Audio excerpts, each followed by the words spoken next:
I have one question for you, Bryan. What the hell is going on? And I really have been looking forward to talking to you Yeah. and almost having a therapy session with you, if you will. Well, I think your question frames the moment we're in really perfectly. Throughout most of American history, we have been silent about the harms of our history, about all of the damage that was done, about the false narratives that we embraced to justify the displacement of millions of Native people when Europeans arrived. There were millions of indigenous peoples here before Europeans arrived. We wanted their land, we wanted this. And so even though we created a constitution that talked about equality and liberty and justice for all, we didn't apply those concepts to Native people. We instead created this narrative of racial difference.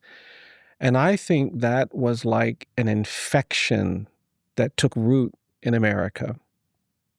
And behind that kind of misguided narrative where we said that Native people are savages, indigenous peoples are not like the rest of us, so we don't have to extend to them equality, liberty, and justice, and we can force them off their land, and we can reduce their population, and we can do all of these terrible things.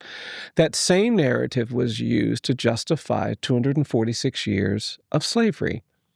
And I continue to believe that the great evil of slavery wasn't the forced labor, the bondage, the violence, the cruelty. That was horrific. I think the greatest evil of slavery was the narrative that was created to justify enslavement.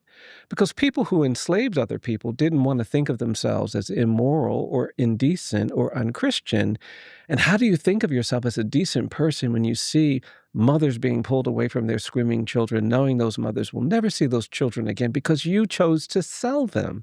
How do you think of yourself as decent when you see the cruelty and the violence? Well, you need a narrative. And we created a false narrative that Black people aren't as good as white people, that Black people are less capable, less worthy, less human, less evolved. And that narrative of racial difference was the great evil of slavery in America.